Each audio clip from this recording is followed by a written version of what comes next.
Je vais vous présenter les résultats de séroprévalence et d'études de mortalité rétrospective conduites par Réplicentre et MSF avec d'autres partenaires dans 3 contextes africains différents.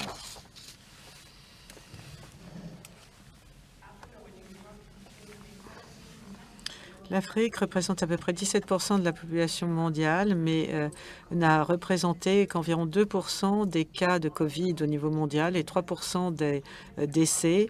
Et même si ce n'était pas homogène sur tout le continent, on peut mettre en avant plusieurs facteurs pour expliquer cette faible proportion de cas et de décès, dont la jeunesse de la population, l'exposition à d'autres virus dans la région et des systèmes de surveillance assez défaillants. Et donc des estimations de séroprévalence et de mortalité sont nécessaires pour mieux comprendre ce qui s'est passé dans ces contextes.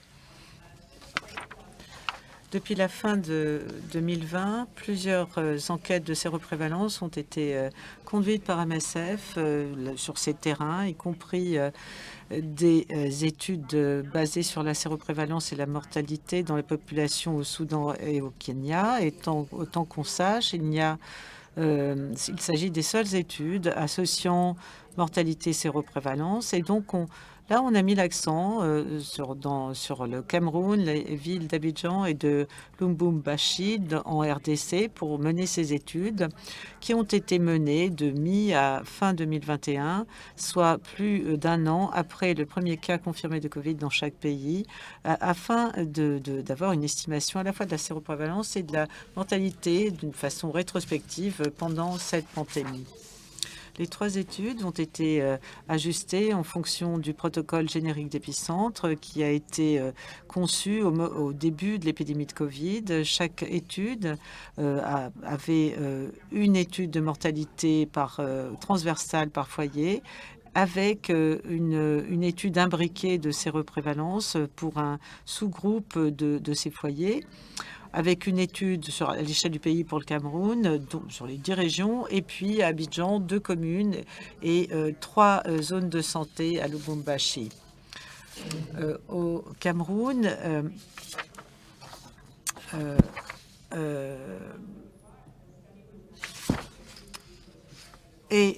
là, on voit les courbes. On voit ici au Cameroun au milieu, Côte d'Ivoire en bas, Lubumbashi à Lubumbashi au Cameroun, on a eu des études qui ont été faites après la deuxième vague, à Lubumbashi de mai à avril et de juillet à août au Cameroun, avec des campagnes de vaccination qui avaient déjà commencé au Cameroun, en Côte d'Ivoire, avant le début de l'étude, mais qui n'avaient pas encore commencé en RDC. La méthode, on a eu un questionnaire rempli par le chef de famille, et puis une période de rappel, et puis l'enquête, ça c'était pour la mortalité, l'enquête de séroprévalence avec les questionnaires, avec les individus éligibles, des tests sérologiques rapides, et puis chaque site avait ses propres tests de laboratoire.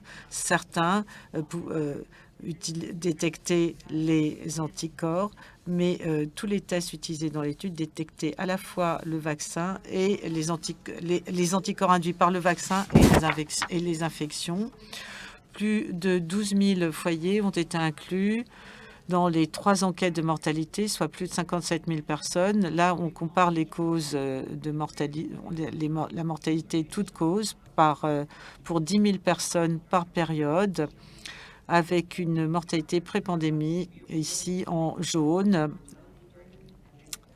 On a une augmentation de la mortalité estimée au Cameroun, à Lubumbashi, à Khartoum. On a observé des résultats similaires. Sur les 2 sites, on a une estimation d'augmentation qui est plus prononcée dans la deuxième vague. À Abidjan, la seule enquête qui portait sur la 3e vague a montré une augmentation seulement pendant la 3e vague, sans augmentation de la mortalité.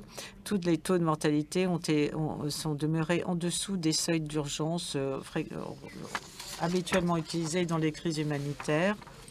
Là, ici, on a regardé les taux de mortalité stratifiés en fonction des zones. au Cameroun, à la fois dans les zones à forte transmission et à faible transmission, ont présenté des mortalités plus élevées pendant la pandémie. À Lubumbashi, l'analyse montre que seulement une des deux zones avait une mortalité plus importante pendant la pandémie.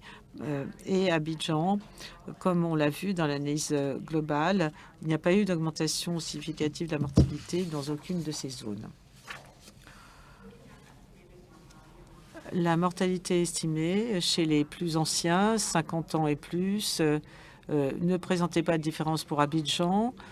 À Lubumbashi, il y avait une augmentation modérée. Au Cameroun, une mortalité estimée qui était quasiment 3 fois plus élevée pendant la pandémie.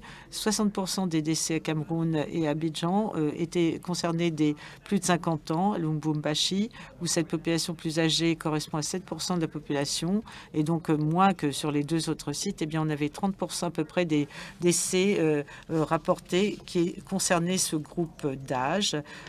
Et certes, on a une grosse proportion des décès qui concernent les personnes les plus âgées, mais il y a aussi d'autres groupes, d'autres classes d'âge qui ont souffert. Les résultats de ces reprévalences ont concerné presque 10 000 personnes, inclus sur les 3 sites. Peu de gens ont refusé, mais quand même, plus de 50% des foyers n'ont pas voulu participer à l'enquête de séroprévalence. Au Cameroun, on a eu la séroprévalence estimée la plus faible avec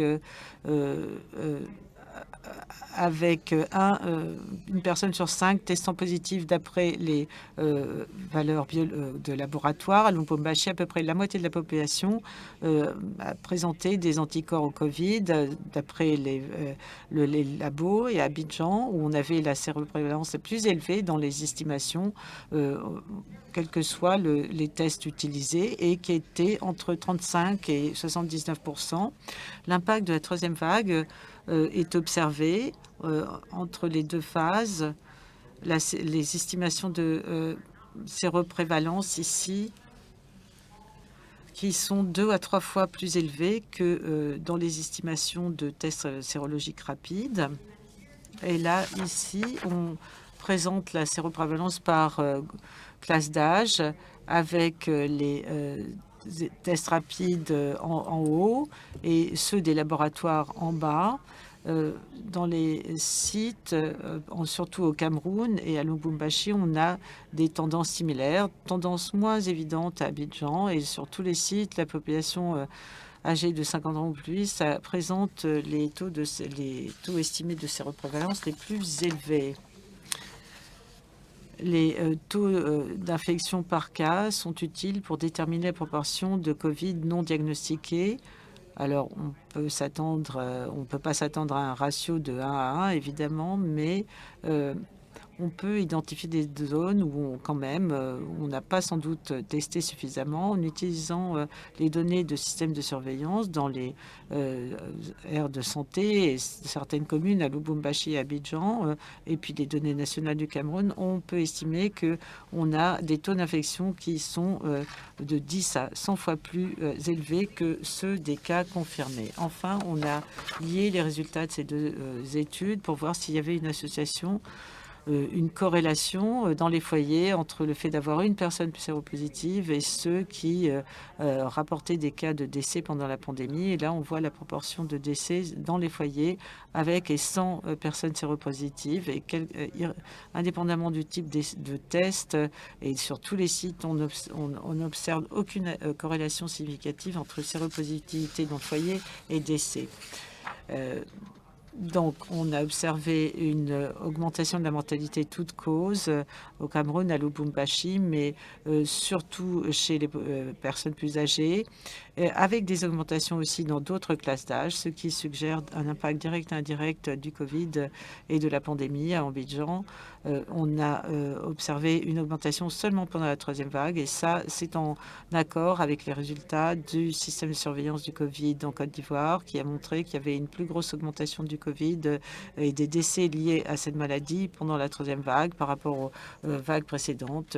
On n'a pas eu de données rapportées au Cameroun, à Lubumbashi, pour la troisième vague. On voit que la séroprévalence montre que le virus a circulé énormément, avec des estimations qui étaient 10 fois, 100 fois le taux d'attaque estimé ou vu par les systèmes de surveillance. Ça veut dire qu'on a une sous-détection et ça concorde avec d'autres études faites par Epicentre et MSF.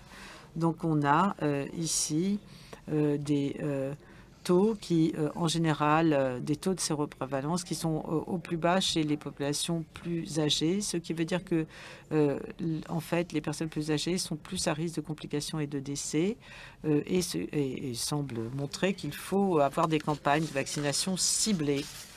Alors, comme évidemment toute étude rétrospective, il y a un risque de biais de rappel.